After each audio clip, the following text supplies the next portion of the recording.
Hojlund this, Hojlund that, Hojlund doesn't score, he's not good enough. Guys, stop it. Just stop it. Give the boy some credit, cut him some slack. He had his best game under Ruben Amorim in the previous game. Certainly, there is every reason for us to believe he can do better. He can finally get a goal. He didn't score in that game, but he can get a goal. Let us back him, not bash him. Subscribe to the United of Sport. My name is Webb, Mr. Positivity. When it comes to talking Man United, I always look out for the positives. And I've heard most of you, the people I teach, because I told you my lessons are tailored for you, my followers. It's where I only advertise this, by the way, here on my platforms. It is because I'm doing this for you, my followers, that yes, when you watch me, I'm earning somewhere, but you too can earn from somewhere on the internet. I don't want you to burn your hours, your data on the internet, just enjoying me, leisure, but you're not earning. Anyone can earn from the internet. And that's why I'm here for you to show you how you can use this phone and the time you spend on it, the data, to bring in money for yourself. It's a guarantee. If you do the things I teach you, you will earn. And if you think about it, the logic behind it's clear, it's obvious. It's a matter of you doing the right things and be patient, because money is not made overnight. It takes a process, but when you start, you're guaranteed you're going to earn. That's a given. Guys, come on and learn from wherever you are, whichever part of the world, because these are virtual classes and the world is virtual. The world is online, isn't it? Anyway, let's get into it. My name is Webb. Like, share, subscribe, drop a comment, and let me know how impressed you are with Rasmus Hojlund and how excited you are about our home game against Athletic Club, with Amad Diallo most likely set to start. Eh? When did you last see Amad Diallo in the starting 11 of Man United? Isn't that like the best feeling for a Man United fan? Seeing Amad on the team sheet?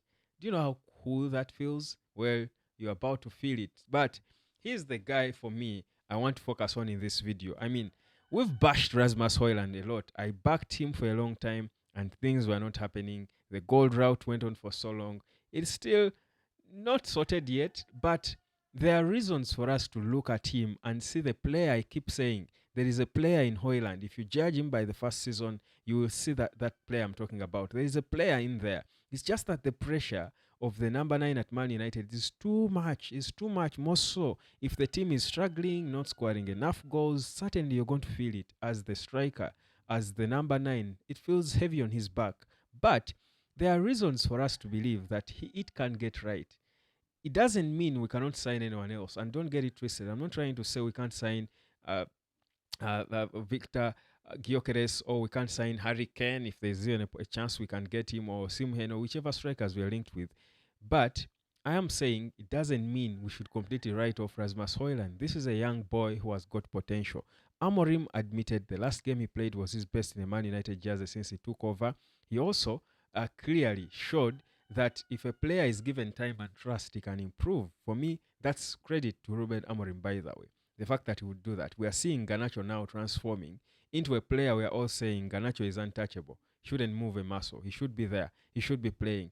Players improve. If we can give time to Casemiro, who was almost done and dusted, to now be a top midfielder in Man United. He's one of the best now we have in the team. We can give time to Hojlund as well, because he gave us a good first season in a time when we were so bad. So for me, that's why I won't accept to just give up on him just like that, more so if he shows the effort and desire to improve. This boy has scored 5 goals and assisted 2 times in the Europa League. He's in his element now. He's playing well. In the previous game against Athletic Club, he played well now. How about now that Athletic Club, according to what we get, won't have their star player, Nico Williams, neither will they have their big elder brother, his elder brother, Inaki Williams. They are both doubted for this game. In fact, Nico Williams won't be there. I think that's a given. It's assured. He had just returned from injury, but wasn't, I think, fit enough. Their top scorer, Oyhan Sanchez, is also not there. He's injured. He's out of the team. Really, really, really, why on earth should we think that we can bottle a 3-goal lead from the first leg? I think we are not there again now. I think we are past that. Whereas we are not the finished article, I think we are not again that bad that we can squander a 3-0 lead from the first leg away at home at Old Trafford when Ahmad is back.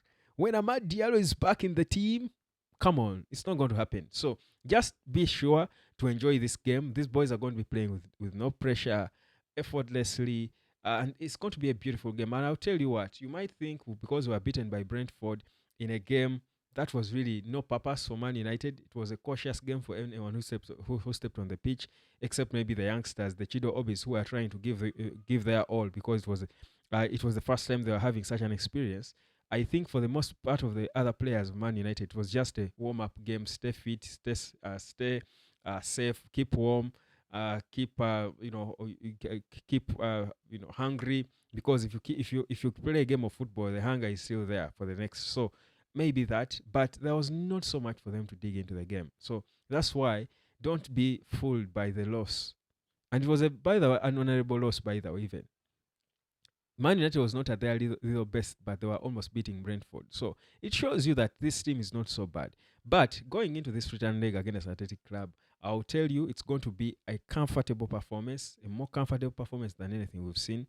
I'll tell you, Bruno is rested. You don't hear that often. I don't remember a game where Bruno was put out because of wanting to rest him. He's not injured. And again, that talks about Amorim. Eric Ten Hag failed to make that decision. That even when it was a friendly game, Bruno had to be there. And you're thinking, rest the lad. However important and good he is, he's human. Rest the lad. It's finally Amorim who rests him. Everything right that I was hoping for, Amorim is doing. And you're telling me I'll doubt such a coach? How? I can't doubt him. For me, he has, in my books, Amorim, by the way, has ticked all boxes in my books. And you know how critical I can be. He has ticked all boxes in my books. He saw that Kobe is best as a 10. Instantly, he saw it. He has molded Garnacho into something we all love to see. He's looking more mature. He has made Ahmad look more happier than we ever saw him. He has given us a firm defense, sort of. He has brought back the character in the team, the confidence, the never say die. Keep going until you can't go no more. Just keep going. He has ensured these players can run, they fight for the club and the badge. There is a certain seriousness around the team. There is a joy around Man United games now. We are beginning to fall in love again with this team. And that's credit to Amorim. We are beginning to hate our team. I know so many Man United supporters, die-hard United fans, who were so tired of this club. They didn't want to look at it, to think about it. United is playing, they didn't care. They would just check on Flash Score and see, did they win? Okay, that's it. Guys, Amorim is restoring something that had died in this team, and I'll tell you, it's happening so fast, and I love it. You'll love to see it. So let's enjoy this game against Athletic Club with one eye on the final. And well, the final is an interesting one because funny thing is, whereas many people are afraid of Spurs, that Spurs has beaten us, I think 3 out of 4 times, blah blah blah blah. I'll tell you what, I think I would rather have Spurs than Bodo Glimt. Do you remember, guys, in the earlier stages, how it was with Bodo Glimt? These boys were almost taking us for dinner. They were almost having us for dinner at Old Trafford. At Old Trafford, these boys were almost killing us. They were good ball passers. In fact, they are not here by mistake. They can even turn things around, by the way, and beat Tottenham. They can. If there is one team I don't respect in football today, it's Tottenham. They're a bunch of nobodies, clueless chaps who have no intention or desire at all. They can play well for 1 second, and they are worse than United. They are more inconsistent. They are terrible. They are not where they are by mistake. They are terrible. They are just bad. They are inconsistent. They can score but concede in equal measure. But this Bodo Glimt, we beat them narrowly by 3 goals to 2, if you remember. But their ball passing, they would see each other, play long passes. I don't want to face them in the final. I would rather face Tottenham because it's more tolerable losing to Tottenham in a final than it would be to Bodo Glimt. And I'll tell you, we can easily lose to Bodo Glimt. So, whereas Spurs have the advantage, I think they won 3-1 in the first leg. I think Bodo Glimt have a chance. They can even change. Okay, they may not overturn it. It might be harder for them now, but they can do it. At least, at the very worst, I actually think they could beat Tottenham. I actually think, at the very worst, they could beat Tottenham. Maybe not enough a score for them to progress. But they are playing at home. This Spurs that beat them 3-1, this team is stubborn. So don't wish for it. Don't pray for Bodo Glimt unless you don't remember that game in the group stages. So I think United should be focusing a little on the final, which I comfortably believe we are going to win. So don't worry about the game tomorrow. Probable 11, I'll talk about it. I'll give you my probable starting 11. Of course, it will include Ahmad in it. I think Ahmad has got to start. Of course, Garnacho in there. Bruno was rested. I see him back as a 10. And then up top, Hojlund, and then Casemiro and Ugarte. Now more than ever, we need them because, I mean, we just need to balance it up. We need to balance it up. Defensively, don't give them a lot of inroads to come through and try to get at Onana. So certainly, whichever team anyway that starts, I think United will do enough to even win this game. Not to just progress, but to win as well. I think we are winning this one without a shadow of a doubt. So beautiful game as we're slated to have. The player to watch for me is Rasmus Hojlund, and I'll bet here. Okay, not bet. I'm not into betting lately. By the way, people are asking me whether I'm teaching betting things when it comes to my making money online training. No, no, no, no. If I've taught you, I don't think I've taught anyone about betting. I've given people so many things they can do. Remember, in my one-on-one classes, when I talk to you and understand you, I just go straight to the point and I tell you what I think you can do. Everyone is getting different things. Most people are getting different things, but they are all sensible and logical. When I listen to you, I know that this is what a person in your capacity can do to earn online. I try to guide you in that, and if you do it, trust you me, you will thank me later. You will thank me later. So just get your little. It's for now. It's just too petty. 52,000 Uganda shillings, just about 15 US dollars. That's it. Even the dollar is not stable lately. So 15 is even less than 52,000. I think I should put it up like maybe to about 16 US dollars, but let me keep it at that for now. But yeah, you pay that, book your 1 hour with me, and we're good to go. We just learn and start earning when you start putting in the work. So that's it. We'll leave it at this for now. My name is Webb. Like, share, subscribe, drop a comment. Let me know what you think about Hojlund. If Hojlund scored a hat-trick, which I think he can, by the way, he scored a hat-trick in this game, we'll march to the final, goes in the final and scores the winning goal, will you all be changing your minds about him? I hate the fact that there are certain United supporters, by the way, who make things personal when it comes to individuals. I don't make things personal. I will consistently hit a player if he's not performing. When he performs, I'll change my words and praise him. Hey, that's where get used to me. I'm that guy because I know football. You can be so bad now, you change, you're so good tomorrow. I will still say it. But if you're so bad, I'll say it and I say the gray areas in your game, what I think should be done. I'll keep saying it. But if you especially if you put in the effort.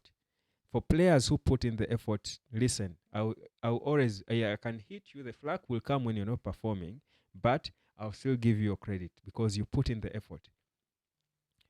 You put in the effort. For players who don't put in the effort, Rashford, no kind words for you. Guys, watch Vitinha against Thomas Partey. If Vitinha wins this battle, break the bank in the summer Ineos, break the bank Amorim, endorse it, sign Vitinha. Just sign Vitinha. If you watch the PSG game against Arsenal tonight and just focus on Vitinha, you will see what I'm talking about when I keep saying Ederson is not the player we need. He could come. He could come, by the way. And I think it was Evelyn Oclair, one of the ladies, who was commenting and saying, but Webb, what if we have both Ederson and Ugarte? Yeah, it's okay. It's okay. It's never there are never too many. But, I mean, in the circumstances we're in, do we have enough money to sign luxury players? You sign so many in one position when there's other positions that are clearly glaring. I think you first sort a bit of every other position, then later on you keep adding. So for me, if there's one department we need to sort first, it is that ball-playing central midfielder next to the holding midfielder Ugarte. And Vitinha, for me, can be that player. Vitinha can also play as a 6, by the way, but also a ball-playing 6. But I would want to see him next to Ugarte. Gets the ball moving, gets the team playing, the orchestra, the mastermind, doing the little but very important technical work to give the team shape. Watch him against Thomas Partey. in that middle. And if he bosses that midfield, guys, stand with me and let's advocate for Man United breaking the bank and bring the Portuguese maestro. Because I'll tell you, if you get such a player, each team rather, needs such a player in their engine room. We lack one. Bruno tries to do it when he drops in the middle, but we lose a good player, a top finisher, whenever Bruno drops next to the central midfield, to the holding midfielder. We are losing a threat going forward. So we would rather get him a good player next to, behind him, a good central midfielder to do what he does there, and release him to go and poach them goals, create them and score them in for fun. I'll tell you, United will be unstoppable. Picture Vitinha, Ahmad, whoever, or Casemiro or Ugarte, whoever you want there next to him, Bruno, Ganacho, rather Cunha, and then up top, uh, who? Keno or Gyökeres. Even if it's Hojlund, even if it's Chido, trust me, the ball will come and the goals will come. Football. I love this game. Catch you later, fam.